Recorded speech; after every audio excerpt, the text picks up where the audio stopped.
Hello friend, સ્વાગત છે તમારું અમારા કિચનમાં। આજે આપણે બનાવીશું સૂકા લીલા વટાણાનું સેવસળ, જે ખાવામાં બહુ જ ટેસ્ટી લાગે છે। એની સાથે આપણે મસાલા સેવ બનાવીશું અને લસણની તરી બનાવીશું। ચાલો ત્યારે આપણે બનાવીશું। હા, મેં રાત્રે લીલા વટાણાને રાત્રે 7-8 કલાક માટે પલાળી રાખ્યા હતા। 1 કપ વટાણા હતા। જો આપણે એને સારી રીતે ધોઈને પાણી કાઢી નાખ્યું છે। હવે આપણે એક કુકરમાં બાફી લઈશું। એમાં 2 કપ પાણી લઈશું, અડધી ચમચી જેટલું મીઠું લઈશું। ચાલો તો એને 6-7 સીટી વાગે એટલો એને બાફી લઈશું। જો મેં ડુંગળી સમારી લીધી છે, આપણે એને પેસ્ટ તૈયાર કરવાની છે। જો ડુંગળીને પેસ્ટ તૈયાર થઈ ગઈ છે, બીજી બાજુ કઢાઈમાં 6-7 પરી તેલ લઈશું। તેલમાં આપણે એ ડુંગળીને પેસ્ટને મિક્સ કરીને સારી રીતે શેકી લઈશું। ડુંગળી ત્યાં સુધી શેકવાની છે જ્યાં સુધી આજુબાજુથી તેલ છૂટું પડી ના જાય। સારી રીતે આપણે ડુંગળીને તેલમાં મિક્સ કરી દઈશું। જો ડુંગળી સારી રીતે મિક્સ થઈ ગઈ, ડુંગળી શેકાય ત્યાં સુધી આપણે એક નાનો આદુનો ટુકડો અને 7-8 કરી લસણની લીધી છે, એની આપણે પેસ્ટ તૈયાર કરી લઈશું। જો મારે 2-3 ચમચી જેટલું પાણી જોતું હતું પીસવા માટે, તો એક જ લીધું હતું। જો આમાંથી ડુંગળીમાંથી પણ તેલ સારી રીતે છૂટું પડી ગયું છે। હવે આપણે જે લસણની પેસ્ટ તૈયાર કરી એને લઈ લઈશું। એને પણ આપણે સારી રીતે મિક્સ કરી દઈશું। એને પણ સારી રીતે શેકી લઈશું આપણે ત્યાં સુધી, ડુંગળીને બધું શેકાય ત્યાં સુધી આપણે ટામેટાને સમારીને એની પણ આપણે પેસ્ટ કરી લઈશું। જો ટામેટાની પેસ્ટ પણ તૈયાર થઈ ગઈ છે, ત્યાં સુધી ડુંગળી પણ શેકાઈ ગઈ હશે સારી રીતે, બધી આજુબાજુથી તેલ છૂટું પડી ગયું છે। હવે જે આપણે ટામેટાની જે પેસ્ટ બનાવી છે એને પણ અંદર ડુંગળી સાથે સારી રીતે મિક્સ કરી લઈશું। એમાં થોડું આપણે ટામેટાને ચડવા માટે થોડું મીઠું નાખીશું। સારી રીતે મિક્સ થઈ જશે। એમાં આ બધું મિક્સ થઈ જાય ત્યાં સુધી આપણે ઢક્કન ઢાંકીને, જ્યાં સુધી ટામેટાં ચડી જશે, તેલ છૂટું ના પડી જાય ત્યાં સુધી આપણે ઢક્કન વાસીને ચડી જવા દઈશું।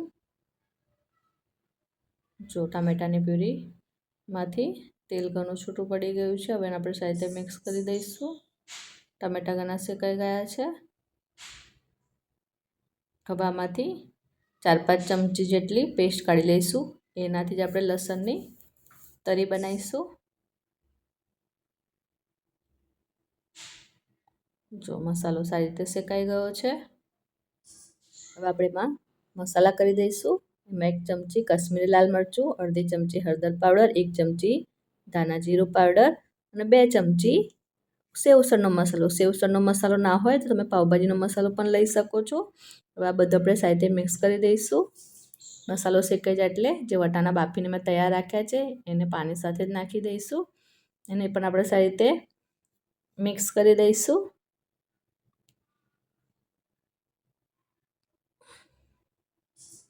જો ઉસળ સાથે સારી રીતે ટામેટાં મિક્સ થઈ ગયા છે અને આ ટામેટાની ગ્રેવી કરી હતી એટલે પાણી લાલ છે,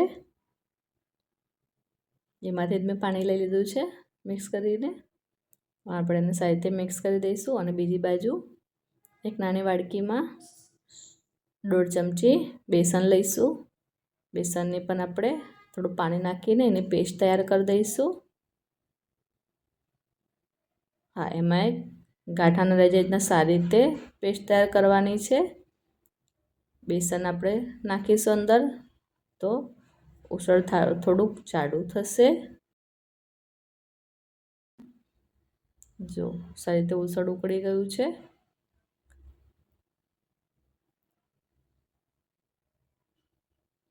હવે જે આપણે બેસનની જે પ્યુરી તૈયાર કરી છે એ નાખી દઈશું। હા, એને જોડે જ હલાવતા રહીશું, સાથે મિક્સ કરી દઈશું એટલે થોડીક જ વારમાં ગ્રેવી થોડી જાડી થઈ જશે, સારી રીતે ઉકળી જશે ને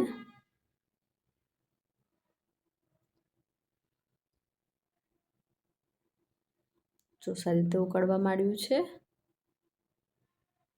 હવે એને આપણે સારી રીતે ઉકળી જવા દઈશું। બીજી બાજુ નાની કઢાઈમાં આપણે લસણની ચટણી બનાવી લઈશું। એમાં 2 પરી તેલ લઈશું। એમાં જ આપણે થોડી પેસ્ટ કાઢી હતી એને નાખી દઈશું। પેસ્ટને સારી રીતે તેલમાં મિક્સ કરી લઈશું.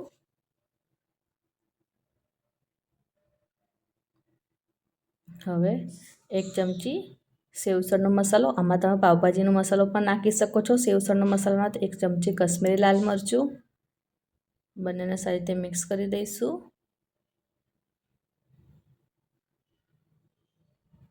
તો સારી રીતે મિક્સ થઈ ગયું છે.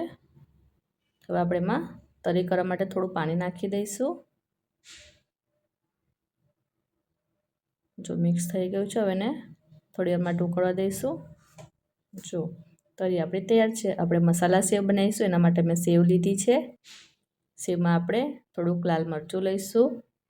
એમાં જે આપણે લસણની ચટણી બનાવી છે એને મિક્સ કરીશું. હવે સારી રીતે સેવને બધું મિક્સ કરી લઈશું.